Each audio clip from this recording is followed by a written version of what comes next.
안녕하세요. 오늘도 매일헌법 3월 26일 수요일입니다. 자, 근데 금방금방 갑니다. 벌써 청사년 새해를 맞이한 지가 얼마 전이었는데 벌써 이제 4일분기가 지나가고 있어요. 4일분기가.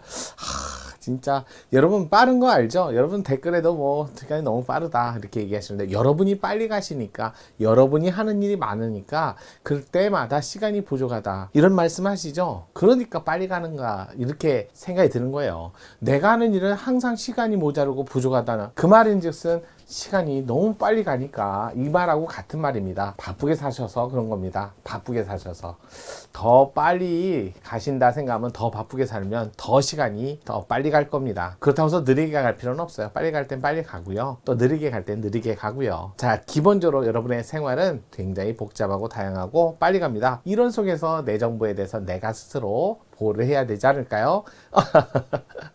그 눈구렁이 넘어가듯이 3월 26일 수요일 매일매일 습관처럼 매일헌법 25년 경정 승진 문제 개인정보 자기결정권 살펴볼게요. 개인정보 자기결정권에 관한 설명 중 적절한 거 맞는 지문 고르라는 거죠. 원래 틀린 지문 고르라가 쉬운 문제의 유형이고요. 맞는 지문 골라라 이거 되게 어려운 문제 유형입니다. 일단은 정리해야죠. 정리하고 가겠습니다. 개인정보 자기결정권. 자, 원래 개인정보니까 이거 사생활에서 시작했어요. 사생활의 비밀과 자유. 여기서 시작했는데요. 그런 개인정보가 지금은 이것뿐만 아니라 플러스 알파 그래서 이미 공개된 정보도 이제는 포함됐다는 거죠. 여기에 포함된다 그래서 개인정보 자기결정권은 오히려 범위가 이렇게 확대된 거죠. 이렇게 확대된 거. 이렇게 보시면 돼요. 이렇게 확대됐고 그다음에 사생활의 정보는 딱 여기까지라는 거 이렇게 보시면 될 것 같아요. 그래서 개인정보 자기결정권이 오히려 범위가 더 넓어졌다. 이렇게 보시고요. 이렇게 더 넓어졌다. 그러면 개인정보 자기결정권을 검토하면 사생활의 자유를 당연히 중복됐으니까 검토한 걸로 보지만 사생활의 비밀과 자유를 검토했다 해서 개인정보 자기결정권을 모두 다 검토한 건 아니라는 것도 같이 알아두세요. 자, 그러면 개인정보 자기결정권 이걸 개인정보를 보호하는 거 이것도 여기에만 가둘 수 없죠. 이거보다 더 넓으니까요. 인간의 존엄가치 인격권 중에 10조 인격권 사생활의 인격권 이것도 17조 10조 그러니까 10조도 여기 10조 인간의 존엄가치에서 인격권 사생활과 관련된 인격권 그래프를 이게 더 넓은데 어찌됐든 그보다 더 넓어요. 그러다 보니까 어느 하나의 기본권에 가둬놓기 어렵기 때문에 독자적 기본권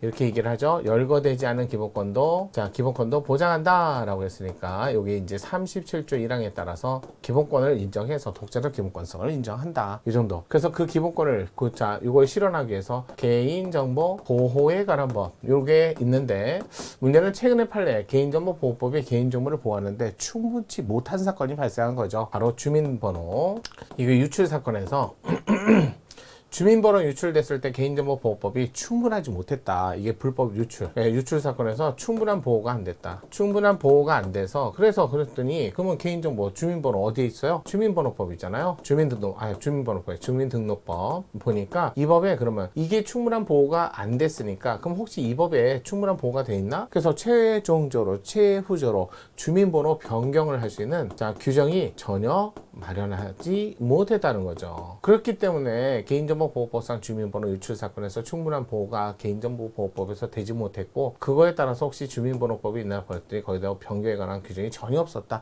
아무것도 마련하지 않았다. 그래서 결국 개인정보 자기결정권이라는 기본권을 침해했다. 그래서 개인정보 자 관련된 기본권을 침해했다. 그래서 위헌 사건을 이유로 지금은 이제 변경 규정을 마련했어요. 지금은 개정돼서 자 변경할 수 있는 예외적 규정을 예외 규정이죠. 요거 지금은 마련됐다 이렇게 보시면 될 것 같아요. 그래서 지금은 개인정보보호법에 요 주민번호 사건 요 사건을 빌미로 해서 이런 과정을 거쳤어요. 그 외에도 많이 있죠. 개인정보 보호에 관한 법률 요게 적용되는 기본권. 변호사 시험 성적을 공개한 사건이에요. 공개를 안 하겠다는 게 아니죠. 국가가 가진 정보를 공개 안 하니까 내놔라고 해서 알 권리에 근거해서 나오는 그런 개념이 아니라 내 정보를 공개한 사건이에요. 그럼 왜 내 멋대로 네 멋대로 하느냐는 거죠. 그 개인정보 자기결정권을 침해하지 않는다. 그런 것들을 다 보시면 됐고요.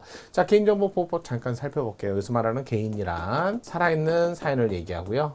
그러니까 살아있으니까 자, 사자라든지 허무인은 포함되지 않습니다. 포함되지 않고요. 또 법인도 포함되지 않습니다. 왜? 사인이라고 했으니까요. 그래서 사인 이렇게 보시면 되고요. 자, 그 다음에 두 번째 정보란 조금 전에 얘기한 대로 이미 널리 알려진 정보도 포함되고요. 형식, 불문 개인을 식별할 수 있는 정보. 그러면서 이제 아이디가 나온 거죠, 아이디. 자, 아이디만 가지고는 개인정보를 식별할 수 없지만 여기에 전후, 글 이런 것들을 볼 때 이것도 알 수 있다면, 특정할 수 있다면, 특정된다면 이것도 개인정보에 포함된다. 개인정보에 포함된다. 이렇게 해야죠.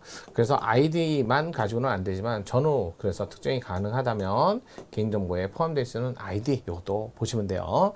개인정보라는 게 특정인을 나타내는 어쩌면 보면 인격적 징표에 해당되니까요. 그래서 공개된 것도 포함된다는 거죠. 그 다음에 이제 보호법, 보호, 절차, 요거 규정. 그래서 정보, 처리, 주체라는 말도 쓰고 정보 주체라는 말을 쓰죠. 아무래도 개인정보니까 정보 주체가 가진 정보, 갑에 관한 정보. 정보 주체가 목적에 부합하게 최소한의 정보만 이것만 요청을 하겠죠. 그랬을 때 여기를 이렇게 제공 여부는 자 정보 주체가 결정하지만 만약에 저 목적에 부합하지 않은 정보 제공 요청하고 그다음에 서비스나 이런 거 제공을 그걸 제공 안 했을 때 거부하는 거 그거 위법이죠. 자 그러면 제공을 했다면 그래서 내가 회사의 주체가 되는 게 아니죠. 이거 나중에 내 정보니까 내가 조금 전에 자 변호사 시험 성적을 법무부 장관이 공개했다. 왜 네 정보 네가 공개해? 이런 식으로 나의 정보에 관해서 정정, 수정 같은 말이고 삭제,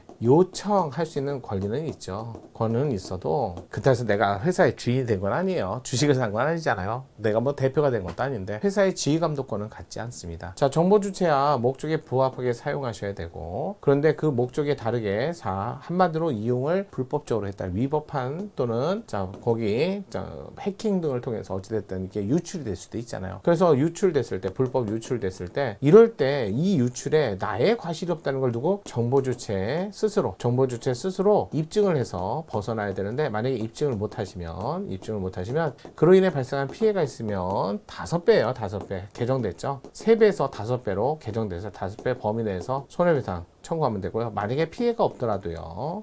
이 불법 유출로 인해서 피해 가능성이 증대한 거잖아요. 300만 원 범위 내에서 자 범위 내에서 손해배상 청구를 할 수 있다라는 거죠. 이렇게 된 거죠. 자 이거 개인정보니까 만약에 이 범위 내에서 청구하는데 안 들어줬을 때 그거 손해배상 청구 민사소송 방법으로 민사소송을 해야죠. 개인정보니까 행정정보 아니잖아요. 요 정도는 기본이에요. 그다음에 날짜라든지 이런 것들은 좀 아시겠지만 이의신청 기간도 있고 임시조치도 있고 다양합니다. 자, 이런 것들은 그냥 개념적으로 조항 좀 보시고요. 헌법에서 그렇게 하기보다는 판례를 좀 많이 내니까요. 자, 1번 개인정보 자기결정권에 보호되어야 되는 개인정보는 개인의 내밀한 영역, 개인적인 영역에 속하는 정보에 국한되고 그러면 안 되죠. 공적 생활에 형성되거나 이미 공개된 개인정보는 포함되지 않는다. 너무 쉽네요. 1번이 틀린 지문. 2번 보안관찰 대상자가 교도소 출소했을 때 재범의 위험성 같은 거 위험성에 따라서 자 이 사람 출소하면서 관할 경찰관서에 신고 의무 부과하는 거죠. 신고 의무를 부과하고 요를 안 했을 때 또는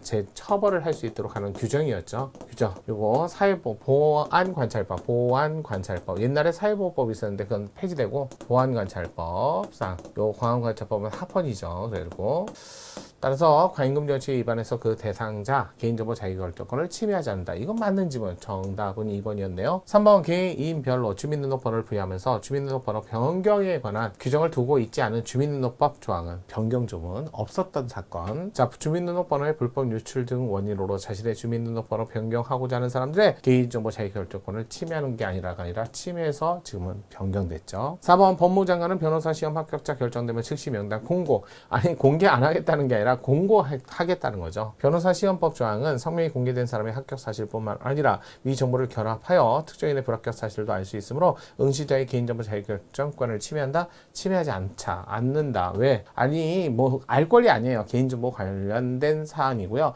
이로 인해서 뭐 떨어진 사람을 알 수 있다. 그거야 추정하고 아는 사람만 알죠. 일반인은 잘 몰라요. 그래서 이 정도는 침해하지 않는다. 과잉금지원칙에 반하지 않는다 사건이었어요. 정답은 어렵진 않죠. 이런 식으로 골라서 맞는 지문을 골라라. 2번이었습니다. 자, 오늘 개인정보 자기결정권 간단하게 좀 살펴봤고요. 내일도 계속 갑니다. 정윤이었습니다.